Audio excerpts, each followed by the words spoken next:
Hello guys, welcome to my channel. So first of all, I would like to thank everyone as because we have achieved 1000 subscriber on YouTube.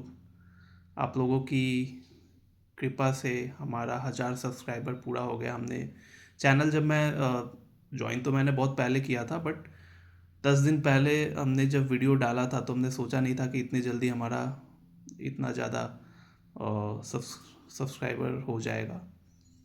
But आप लोगों ने काफ़ी प्यार दिया और हम उम्मीद करते हैं कि ये प्यार कंटिन्यू रहेगा और हमारा सब्सक्राइबर और ज़्यादा इंक्रीज़ होता चला जाएगा। मार्केट की बात करें तो आज निफ्टी 300 पॉइंट क्रैश कर गया। सेंसेक्स 1000 पॉइंट क्रैश किया। जितने भी वॉच लिस्ट में स्टॉक्स वगैरह आप देख रहे हो, mid cap and small cap या इवन लार्ज कैप के, सारे डाउन चले गए। 5% 7% तो कॉमन था आज क्रैश करना।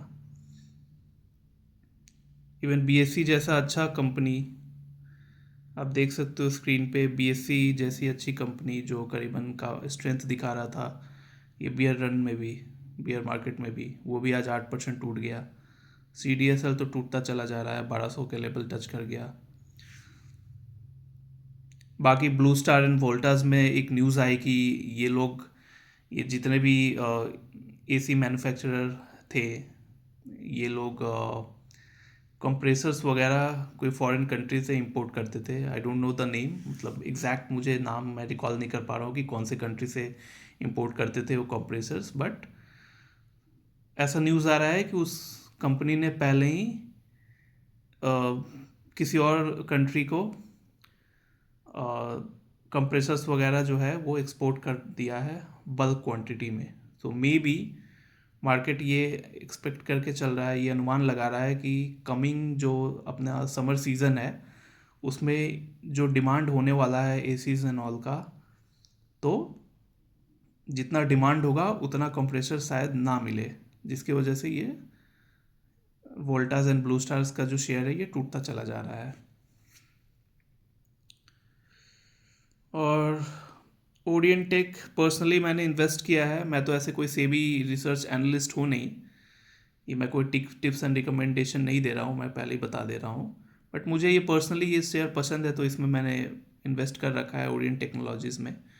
न्यूली लिस्टेड कंपनी है, 1000 करोड़ के आसपास इनका मार्केट कैप है, और जिस तरीके से एवरी ईयर इनका 30% 35% तक रेवेन्यू ग्रो कर रहा है, तो उम्मीद है कि 2-3 साल में रेवेन्यू इसका डबल हो जाएगा, डबल या इवन ट्रिपल, और स्टॉक्स भी काफ़ी ऊपर चला जाएगा। क्योंकि लास्ट 4 to 5 ईयर्स में जितने भी आईटी कंपनी के आईपीओस आए हैं और जिनका मार्केट कैप लिस्टिंग के वक्त 1500 से 2000 करोड़ के आसपास था, ठीक है, तो 3-4 सालों में रेवेन्यू उनका 3 टाइम्स 2 टाइम्स हुआ, लेकिन शेयर प्राइस 10-10 टाइम्स हो गया, 10-10 गुना हो गया। तो ओरिएंट टेक्स में भी हमें ये उम्मीद है कि नेक्स्ट बुल रन जब तक आएगा, क्योंकि ग्रोथ तो इंटैक्ट रहेगा, इनका रेवेन्यू ग्रोथ तो होता रहेगा कमिंग क्वार्टर्स में, और प्राइस जो है वो नेक्स्ट बुल रैली जो आएगी उसमें हमें शायद अच्छा खासा मोमेंटम देखने को मिले इसमें। बाकी श्रीराम फाइनेंस की बात करें तो ये भी काफ़ी, अगर बजाज फाइनेंस की वैल्यूएशन से अगर हम कंपेयर करें जो कि इसका कंपटीटर है, तो श्रीराम फाइनेंस के शेयर्स में काफ़ी वैल्यूएशन गैप है, क्योंकि बजाज फाइनेंस साल का करीबन 60,000 करोड़ के आसपास इस साल का इनकम अर्न करने वाला है FY 2025 में, और श्रीराम फाइनेंस जो है उस वो 40-42 हज़ार करोड़ के आसपास इनकम अर्न करेगा, मतलब रेवेन्यू अर्न करेगा। तो जब बजाज फाइनेंस जितना अर्न कर रहा है उसका अगर हाफ से भी ज़्यादा इसका रेवेन्यू है, अर्निंग्स रेवेन्यू वगैरह है श्रीराम फाइनेंस का, तो इसका वैल्यूएशंस भी तो डबल होना चाहिए ना। मतलब मार्केट कैप की मैं बात कर रहा हूँ, अगर मार्केट कैप बजाज फाइनेंस का 5 लाख करोड़ है तो श्रीराम फाइनेंस का एटलीस्ट 2.5 लाख करोड़ तो होना ही चाहिए। बट वो अभी 1 लाख करोड़ के आसपास इसका वैल्यूएशन है। तो शेयर बाज़ार का एक रूल होता है कि आ, किसी भी शेयर्स में जो एग्जैक्ट वैल्यूएशंस होती है ना वो आपको देखने मिल जाता है। वो शेयर जो होता है वो आज नहीं तो कल या फिर 6 महीने में वो ठीक उस वैल्यूएशन गैप को अचीव कर लेता है। इवन शेयर अगर ओवर वैल्यूड भी है और रेवेन्यू उस तरीके से नहीं ग्रोथ कर रहा है तो वो शेयर जो है सस्टेन नहीं कर पाता उस लेवल पे, वो टैंक कर जाता, वो डाउन चला जाता और उसका जो करेक्ट वैल्यूएशन है उसके आसपास आके ट्रेड करने लगता। उसी तरह जिस जिस कंपनीज में वैल्यूएशन गैप है वो सस्ते दाम पे ट्रेड कर रहा है और उसके अर्निंग्स के हिसाब से महंगा होना चाहिए था वो शेयर्स, तो ठीक नेक्स्ट बुल रैली जो आएगा उसमें श्रीराम फाइनेंस जो है ये कवर ऑफ कर लेगा वैल्यूएशन गैप को। और बीएससी की बात करें तो बीएससी जैसा एवरग्रीन स्टॉक ये भी आज टूट गया 8%। सीडीएसएल तो ऑलरेडी टूटता टूटते 1200 के लेवल पे आ गया है। सीडीएसएल भी पोटेंशियल रखता है कि यहाँ से डबल हो जाएगा, नेक्स्ट जो बुल रैली आएगी उसमें सीडीएसएल आपको यहाँ से डबल होता दिख सकता है। बाकी अब आज अगर मैं अपने पोर्टफोलियो की बात करूँ तो पोर्टफोलियो मेरा काफ़ी डाउन गया, आज करीबन 1 लाख के आसपास डाउन चला गया। कल जो 7 लाख लॉस दिख रहा था वो बढ़ के 8 लाख हो गया है, 8,11,000। ओवरऑल मैं 27% लॉस में खड़ा हूँ पोर्टफोलियो। ऑप्शंस में भी काफ़ी नुकसान हो गया आज। ऑप्शंस में अगर बात करते हैं तो कल जो एफएनओ में 1,10,000 मेरा लॉस में खड़ा था मैं, वो बढ़ के आज मतलब अगर फ्यूचर का जो लॉस हुआ और ऑप्शंस में मैंने जो प्रॉफिट बुक किया अगर दोनों कंबाइन करूँ तो 45,000 में पोजीशन नेट जो मेरा एफएनओ का जो पोजीशन है वो 45,000 रुपये आज डाउन चला गया, जिसके वजह से ये लास्ट 10 दिन में मैंने जो लगभग जितना मैंने प्रॉफिट बुक किया है आज उसको भी मैंने, मेरा जो नॉशनल लॉस है जो मैंने अभी तक लॉस बुक नहीं किया है वो उसको भी सरपास कर गया। कल जैसे जो कि मैंने आपको कैलकुलेट करके बताया था कि मैं 35,000 प्लस में था, ये भी बताया था कि मार्केट अगर वहाँ से बढ़ जाता या उस लेवल पर अटक जाता कल जिस लेवल पे था मार्केट, तो मेरा वो जो 35,000 जो प्रॉफिट दिख रहा था वो बढ़ के मे बी 40-45,000 आज हो जाता।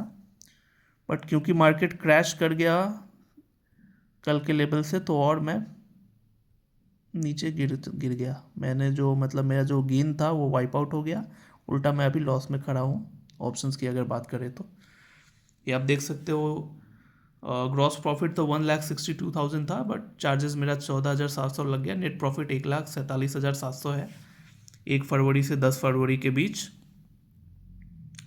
लेकिन मेरा यहाँ नॉशनल लॉस जो है वो 1,55,000 ऑलरेडी हो चुका है, तो डैट मीन्स मैं अभी नेट टू नेट अगर बात करें तो 9,000 लॉस में 8,500-9,000 के आसपास में लॉस में खड़ा हो। मार्केट अगर यहाँ से कोई मेजर करेक्शन नहीं आता है, अगर मेजर करेक्शन नहीं आता है तो क्योंकि परसों एक्सपायरी है निफ्टी की, तो ये दोबारा जो आज ये 8,500-9,000 में नेट टू नेट लॉस में खड़ा हूँ तो ये दोबारा प्लस में कन्वर्ट हो जाएगा अगर मार्केट यहाँ से नहीं क्रैश किया। और अगर यहाँ से 100, 150, 200 पॉइंट बढ़ गया तब तो और अच्छी बात है, तब और ज़्यादा प्लस में आ जाऊँगा मैं। और अगर यहाँ से दोबारा और गिरता है मार्केट कमिंग 2 डेज़ में तो मेरा जो ये 8,500-9,000 जो मैं नेट टू नेट लॉस में खड़ा हूँ वो और बढ़ता चला जाएगा वो लॉस। तो मैं उम्मीद कर सकता हूँ, उम्मीद से ज़्यादा और क्या कर सकता हूँ, आम आदमी हूँ और आम आदमी उम्मीद से ज़्यादा और कुछ नहीं कर सकता इस दुनिया में। तो उम्मीद कर सकता हूँ कि यहाँ से मार्केट में कोई मेजर करेक्शन ना आए और क्योंकि being a small trader possible नहीं होता ना इतना, आप इतना लॉस कब तक आप लेके चल सकते हो, पॉसिबल नहीं होता। लिमिट आप जैसे देख सकते हो ट्रेडिंग जो मेरा बैलेंस है मतलब जो हमें प्लेज करने के बाद जो हमें मिलता है लिमिट वो भी रिड्यूस होता चला जा रहा है क्योंकि मार्केट क्रैश हो रहा है। जब भी मार्केट क्रैश होता है ना लिमिट ऑटोमेटिक रिड्यूस होता चला जाता है, तो अगर ज़्यादा क्रैश होगा तो शायद इंट्राडे पे जो मैं ऑप्शंस में काम करता हूँ इसमें वॉल्यूम भी मुझे कमाना पड़े, शायद एक आध लॉट और कम कम करना पड़े, जो कि मैं नहीं चाहूँगा कि हमें कम करना पड़े। कि ऑलरेडी मैं दिसंबर तक 7 लॉट में काम करता था, जिसको मैं ऑलमोस्ट हाफ कर दिया, 4 लॉट में मैं काम कर रहा हूँ। तो और मैं नहीं चाहूँगा कि इससे ज़्यादा और कमाना पड़े मुझे, क्योंकि फिर उसके बाद काम करने का कोई मतलब नहीं रहेगा। बाकी ट्रम्प वगैरह स्टेटमेंट आ रहा है उनका, डोनाल्ड ट्रम्प का, कभी ग्रीन एनर्जी को बोलते हैं कि मैं कोल पे ज़्यादा फोकस करूँगा, पेट्रोलियम पे ज़्यादा फोकस करूँगा। ग्रीन एनर्जी शेयर्स उसकी वजह से क्रैश करते जा रहे हैं। कभी ट्रेड वॉर से भी रिलेटेड कुछ कुछ न्यूज़ आ रहा है, कभी इस कंट्री में टैरिफ लगा रहे हैं, कभी किसी और कंट्री में टैरिफ लगा रहे हैं, इंक्रीज़ कर रहे हैं।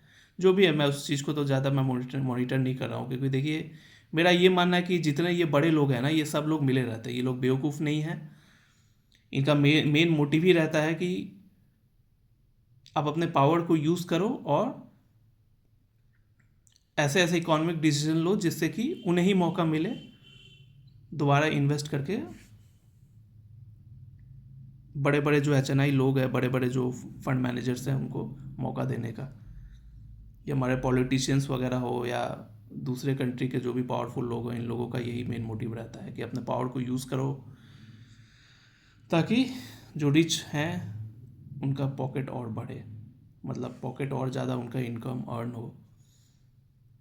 वरना हर कोई आज बच्चा बच्चा भी समझता है कि रिन्यूएबल एनर्जी ही फ्यूचर है, उस पर ज़्यादा फोकस करना चाहिए। लेकिन वर्ल्ड का, देश का तो छोड़िए, US प्रेसिडेंट जो होते हैं ना, वर्ल्ड का सबसे पावरफुल मैन होते हैं, वो आके ऐसे बचकाना स्टेटमेंट दे रहे हैं कि नहीं, कोल एंड पेट्रोलियम जिससे पोल्यूशन फैलता है, हम उस पर फोकस करेंगे, रिन्यूएबल एनर्जी पे हमें फोकस ही नहीं करना है। तो अब क्या ही बोले, अब हम लोग तो, हम लोग छोड़िए, आप लोग व्यूअर्स हो, आप लोग तो इतने बेवकूफ़ हो नहीं ना कि आप लोग उनके स्टेटमेंट में जो हिपोक्रेसी छिपी हुई है वो आप लोग नहीं समझ रहे हो।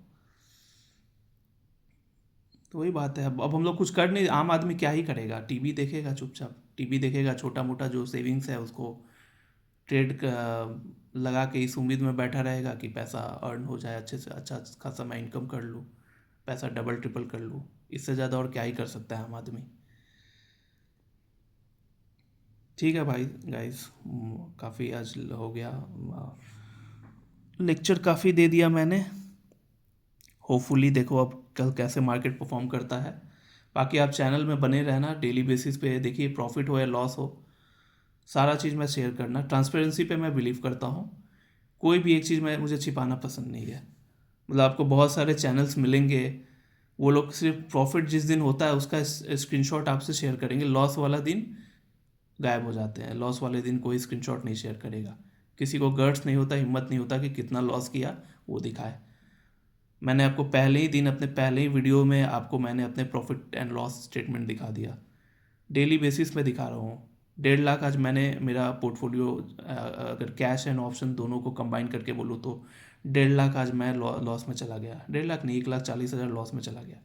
लेकिन फिर भी मैं हिम्मत रखता हूँ, गट्स रखता हूँ कि मैं आप पब्लिकली लाइव आके, मैं लाइव तो नहीं, मतलब रिकॉर्ड करके मैं वीडियो आप लोगों को बता रहा हूँ, प्रूफ के साथ दिखा रहा हूँ कि इतना लॉस में हूँ मैं। कि झूठे बात, मुझे बनावटी बात बोलना पसंद नहीं है। तो इसी तरह मैं आपको अपडेट देता रहूँगा, प्रॉफिट जो हो रहा है, कितना प्रॉफिट हो रहा है, कितना लॉस हो रहा है, सारा चीज़ मैं आपसे शेयर करूँगा। आप बने रहना चैनल पे। बाकी अगर टर्नओवर की बात करें तो टर्नओवर आज हमारा हुआ है,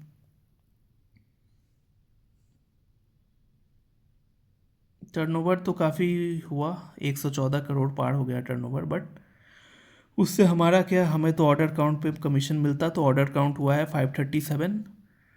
एक ऑर्डर का 10 रुपये मिलता है, तो 537 इंटू 10 किया जाए तो 5,370 रुपये हमारा कमीशन बना। आज का वॉल्यूम हाई था क्योंकि वॉलेटिलिटी काफ़ी मार्केट में थी, तो जिस दिन भी वॉलेटाइल रहता है मार्केट, उस दिन हमारा ऑर्डर काउंट ऑटोमेटिक इंक्रीज़ हो जाता, क्योंकि क्लाइंट्स जो होते हैं ना वो ज़्यादा ऑर्डर पंच करते हैं। तो ये रहा मेरा आज का अर्निंग। तो छोड़िए, आज तो लॉस में ही था, मैं काफ़ी लॉस में था।